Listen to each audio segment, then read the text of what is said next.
Let's continue here on the program. We're joined by a young lady. As a matter of fact, she's a singer. I was watching CMT not that long ago, and a video by the name of Just Friends came on. It was an extremely intriguing video, and we'll talk more with her about it. Julie Williams joins us here on Radio Ball. She's got the song and the video Just Friends. And of course, on the horizon is Tennessee Moon, which is an EP. And she's our celebrity guest picker today here on the program. What's going on, Julie? Hello, hello. It's good to be here. Thank you for having me. Absolutely. It's great to have you. Let me start. It's interesting because you're actually next one of the country music next up women, so to speak. And I was watching CMT as I mentioned, and I saw this video. I saw the video for Just Friends, and it's Just Friends question mark. I think that has the emphasis has to be placed on the question mark part of this. What was the inspiration behind this video or Yeah, song? I wrote this song. I was on tour with a buddy of mine named Denisha, who's another one of the CMT Next women, traveling with the Black Opry, and she has a song called "Old Friend." And I was hearing her sing it night after night, just talking about old friendships, and it made me reflect back on some of the friendships in my life, specifically a friendship that I had when I was living in North Carolina. We talked about North Carolina, and I look back at that friendship, and I'm not friends with that person anymore, and just kind of wondering what had happened. And really, that song and that video is that reflection of kind of my coming of age when I was 18, and taking a look at that friendship, and wondering that maybe if we became friends now, if things would be different. So that's really the inspiration in the music video. I wanted it to feel like a coming of age summer movie about friendship and young love and all that confusion and nostalgia. Very good. It's interesting because it was on CMT, and I mean, I could hear the country elements, but to me, it didn't feel like a country song per se. Nor there was another one of your other videos that came out last year. I can't. The name of the song is escaping me right now, but it again country elements, but not necessarily didn't strike me as country music per se. I mean, do you classify yourself as a country artist or really just a singer or a musician? That's a great question. And for me, this song, as you mentioned, it has so many other elements too. It has elements of folk. Um, uh, I was very, very inspired kind of by 90s folk with that song. And I like to say that my music is mixed like me. I grew up listening to country music, listening to 90s country music, and have always been so drawn to the storytelling. I don't think there's nothing like country music to tell a story and put you in a place where you can see yourself in that. And when I moved to Nashville and really kind of rediscovered that love, that's what I've leaned into. But for me, I really, when I'm in the studio and production, I want the song and what I believe will really serve the emotion and the feeling behind it. Um, I'm not afraid to kind of put other elements in there too. But I think as a whole, if you listen to kind of the collection of my work, and especially of this project coming up, I really do feel like it has a home in country music, especially as country has been, so many artists have been playing with different genres. This is just my take of allowing some of the other influences into my songs. I really like what CMT is about. I really like what CMT is doing. Again, you're CMT Next Women of Country. That said, with the video, specifically with Just Friends, was there any concern in terms of how it may be received particularly on CMT? There was, I think you could ask my parents when I first showed them that song and video and was like, "It's gonna be on CMT." They're like, "What?" Um, you know, I think there was, but I do think that there's part of it is there's an element of that song and the video that I let it be a bit ambiguous, kind of a maybe an if you know, you know kind of song. Sure. And I really, at least with my music, I just like to tell my story. And then whatever you get out of that song, you get out of that song. I've never been a person that I want to like have this message that like, this is what this song is about. And this is what you should think it's about. And all of that. And that's kind of how I felt approaching this song and approaching this subject and this story that's super personal to me.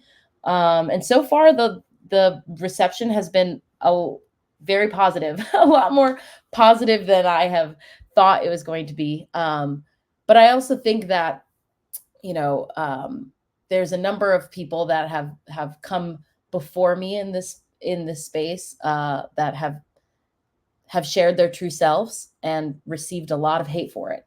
And I don't think I would feel comfortable putting out that music without having, have seen people and been inspired by them living their truth. And that's what I want to do. And I think that's what country music is, 3 chords and the truth. And this song actually has four chords. I added one more, but it's my truth. And so I just wanted to put it in there, and it's been good so far. Absolutely. Julie Williams, singer Julie Williams. She joins us here on the program. The single is Just Friends. On the horizon, the EP Tennessee Moon will be available next month. She's also our celebrity guest picker. And by the way, she's a Duke University graduate. So we're going to have to talk a little bit more about that. As a matter of fact, the teams that I'm asking you to pick, I didn't have Duke.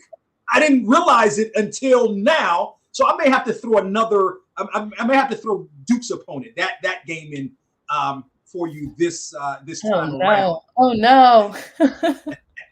And we'll do that. You can't have me pick Carolina anytime. Well, we'll see. I'm not even sure who, because I know this weekend Carolina plays Central. As a matter of fact, I'm not sure who Duke is playing, but during the course of the conversation, we'll find that out and then ask you about Duke as well. Something on your website, in your quotes, says, quote, "I'm writing my songs for the 10-year-old girl who cries in the shower as she tries to detangle her hair and is afraid to look in the mirror because she hates what she sees." Can you speak to that more in terms of that 10-year-old girl? Maybe that was you. I'm assuming maybe that was you at the age of 10 and writing the song. I know it's some others you mentioned, 17-year-old girl, 20-year-old woman, etc., but specifically that 10-year-old. Yeah, so that quote, I had said it around when my song Southern Curls was coming out. It's a song that I wrote about my journey growing up with this curly hair that you can see here. It's all tied up, but it's really, really big. And it took me many years for me to love myself as myself. I spent many, many days sitting on the floor of my shower just trying to figure out, how to do it, and crying and growing up in Florida with the humidity and everything. You can imagine what some of the people at my predominantly white school were saying about my hair and me. And so it really was that journey for me to love myself. And why I talk about that 10-year-old girl and as we talk about country music, is I think of who I was at that age. And it was in the backseat of my mom's minivan driving to school, listening to Trisha Yearwood and Martina McBride and the Chicks and Sarah Evans and all these women who just were, ready to run and born to fly and just were living their dreams and not giving a crap about what anybody was saying. And I just heard myself in those songs. It allowed me to be a dreamer. And so for me, when I was writing that song, Southern Curls, I imagined myself in the car listening to that song and just thought what I would have wanted to hear at that moment. And that's kind of how it came to be. Yeah, very good. So you've got a tour that's upcoming, and you're gonna be here in the area. I'm gonna be gone on October 5th. You're gonna be in Durham, but kind of talk about that and this tour. And I know you've got to be super excited about it. I'm ecstatic. I love being on the road. I love songwriting and being in the studio, but to me, that's a means to the end of being on stage and having that energy exchange, between the performer and the audience, and just I really just feel so much love when I'm on stage, and feel so inspired as an artist. So I'm really excited. I'm returning to places that I have been a couple times before, so I'm excited to see some familiar faces, and also hitting a few new spots. So yeah, I really have built my career on the road. The past 2 years, I played over 100 shows and over 25 states. So I feel the most myself when I'm in a van. I'm in a van with one suitcase traveling around. So I'm antsy. I'm ready to go. I'm ready to go. It's ready to hit the road. Yeah, I know you've got to be really excited about Tennessee Moon. I want to know more about that.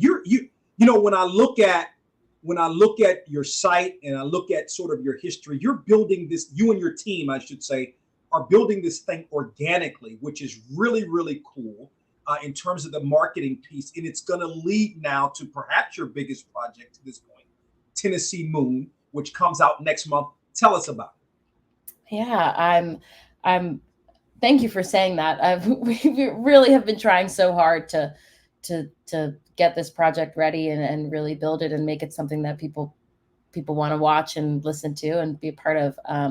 This collection of songs, Tennessee Moon, as you can imagine, it's inspired by my time here in Tennessee. I've been here for the past 5 years, and I really have done a lot of growing and a lot of learning myself being in my 20s here. I've made a lot of good decisions. I've made a lot of bad decisions. And I think this song, this whole collection of project is really just me figuring it out, and reflecting back on those times. I'm really excited. Kind of post Just Friends before the EP comes out in October. I actually have another single that's going to be coming out called Reckless Road, as we talk about going on the road for the tour, which is heavily inspired by my 90s country inspiration. So I'm really excited for you to hear it. But yeah, this whole project has been such a labor of love. I've really wanted to build a world, not only sonically but visually. That was really important to me with this project, especially knowing that I was going to be able to work with CMT to get some of those visuals out in the world. So it has been my most ambitious project to date, but one that feels more me than anything that I've put out before. So very excited. Absolutely. Now, where in Florida did you grow up? What's your hometown? I grew up outside of Tampa. So I saw, when we talk about the guest games, I got opinions on one of the games. Yes, the U.S. See, I didn't know, and I just said, okay, well, because your bio just said Florida, didn't say where. So yeah, we're gonna talk. Yeah, USF. We're definitely gonna talk about that. And as a matter of fact, let me let you know this now, so you can get your thoughts sort of ready as we're talking. Duke and UConn play, so I'll ask you about that. And the thing about it, Duke has an opportunity to go 3-0. I don't know if Duke was that good when you were at Duke University. The football program's kind of come up the last couple. It has. It definitely was kind of on the up and up when I first came. I'm not gonna lie. I think I went to like two football games. I did not go to the many football games, but I think because I went to too many. I was a cheerleader in high school, so I went to way too many football games. I was tapped out of football. I was like, I'm good. I don't need any more. But I did go to all the basketball games. I did sleep in a tent a couple times. Did you? Okay, so you were one of the Cameron. Let me tell you. Okay. So I've been to Cameron Indoor. I've called. I was working at A&T at a time when A&T played at Duke, or in the early or in matter of fact, the year was 2000. I've been there several other times. I was there in 2016. Jason Tatum, that night, they were playing Carolina, and that's the night Jason Tatum became Jason Tatum. I was there. I was there. Were you there too? You were there? It's ridiculous. Like Cameron, it's nothing like Cameron Indoor, particularly at a Duke and Carolina game. There is really, really nothing like it. I actually, I don't think this is my bio, but I got to sing for Coach K's last game, the Duke UNC game in Cameron Indoor. Okay. Okay. And that was the first time I went to one of the games without sleeping in a tent. I was like, right, you got hooked up. I know I did, the person who really got hooked up was my dad, because I took him to the games. He was like, this is for any time I had to drive you someplace when you were younger. This is making up for it. What's me getting these tickets? Yeah, no, it was so special. But there really is nothing like that feeling. You're so close together. And it's a smaller school than people think. So you really do see, like, the basketball players are around. They're in the same dorms as you. It really feels like you are watching students that are not only, students and your friends, but they're also some of the best basketball players in the entire country. It's really electric, and I miss it. I I try to not get as invested for my own mental health in Duke basketball as I did when I was in college. Because if there was one when we were in the national championship a few years ago, it was on my birthday party, actually, when they were playing. And I did have to shut my birthday party down a little bit early, because I was too devastated. I was like, I can't party anymore. So yeah, but go Duke. Yeah, no, that's really, really cool. And then to be there, and that's a heck of a shift to get your degree in public policy, and now you're in the entertainment business, right? Like, what had you planned to do with that degree? Yeah, it's funny. My parents ask me that same question all the time. They're like, "What happened to that degree?" No, I was always a very studious kid. I really loved being in school. For me, I saw that as my avenue to. I was like, I want to get out of Florida. I want to travel the world. I always saw kind of education as that for me, and I was very lucky. My parents instilled that in me. But I also, I was really driven to help people. I wanted the work that I was doing every single day to make someone else's life a little better. So I wanted to work for a nonprofit, maybe the government. I thought I could become a lawyer. I really was so open, but I was very, very, very involved with volunteering and things like that. And so I went to school to study that. I thought that I was going to be like an ambassador or something. But I was really surprised. While I was studying that, I was also doing music. We had a student record label called Small Town. So I was writing and recording my own music. I was singing in the jazz ensemble. I was playing gigs around town. And I had no idea that I was really actually priming myself for the career that I was at. But I remember in one of my policy classes, my professor, he said, how do you get somebody to care about an issue that they've never lived, right? How do you get someone to inspire them to the point of action, that they donate to a cause, that they vote a certain way? How do you get someone to care? And,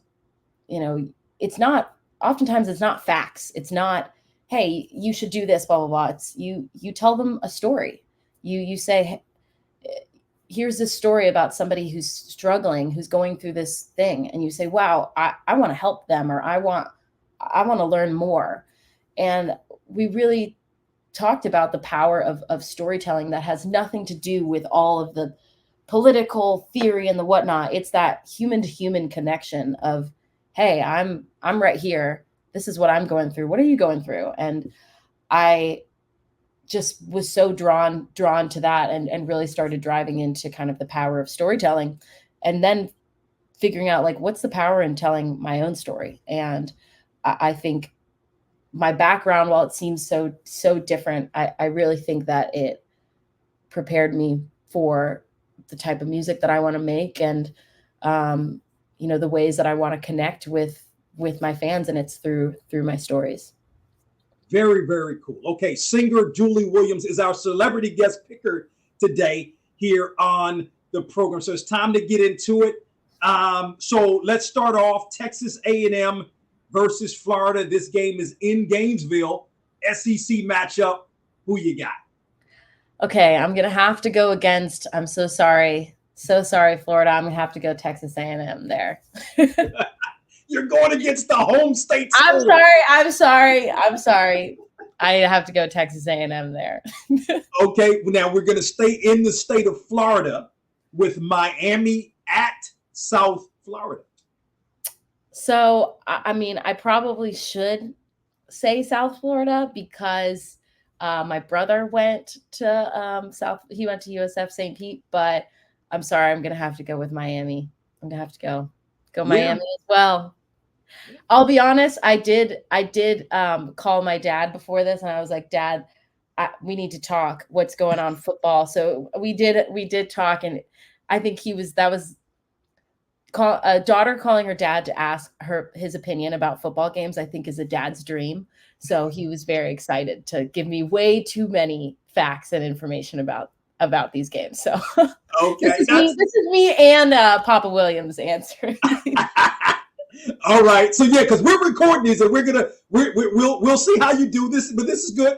And then the bonus one for the FBS game.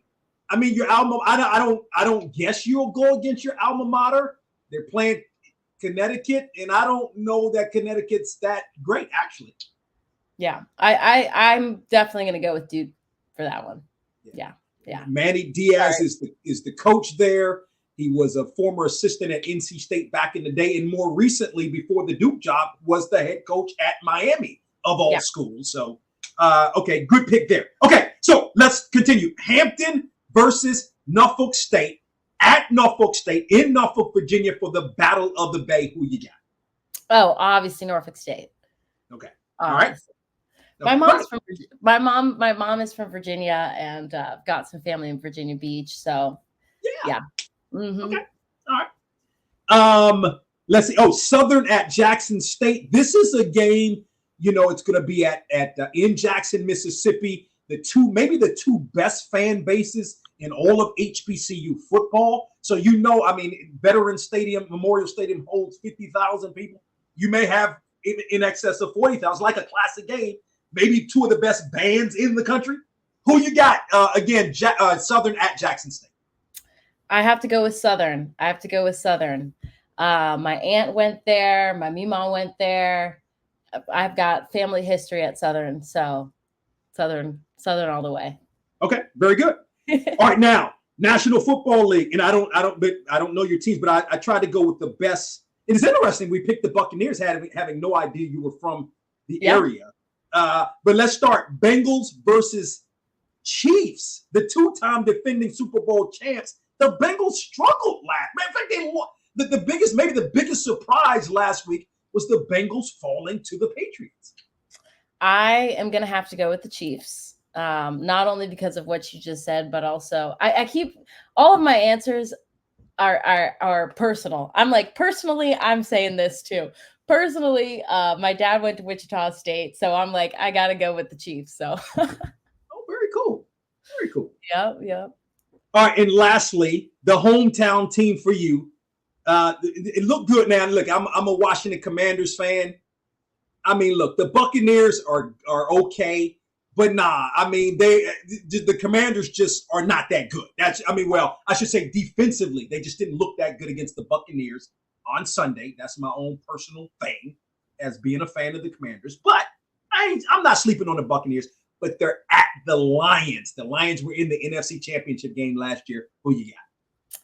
So before I answer that, I didn't know you were a Commanders fan because my family, we keep going back and forth on all these. My family were Cowboys fans, so that's pretty tough. Oh gosh, Lord have mercy. Okay, well, I still like it. I mean, it's all good. So yeah. So for me, like growing up, like the Bucks, it was always like I would always root for the Cowboys, but then if the Cowboys weren't there, then I'd be like, okay, the Bucks. So I'm gonna have to go with the Bucks. I'm like, I think there could be an upset there. So I'm gonna go with the Bucks. All right.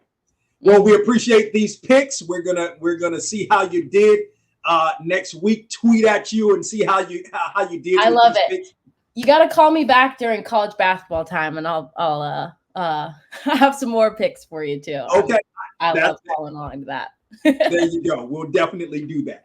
So again, singer Julie Williams joining us here on the program. Again, look for her EP, Tennessee Moon, next month. As a matter of fact, follow her on all social media, and she's currently on tour, so you can check her out on her website to see if she's coming to a town near you. Julie, this was a lot of fun. We appreciate the time. Continued success in all you do. Thank you so much. Thank you for having me.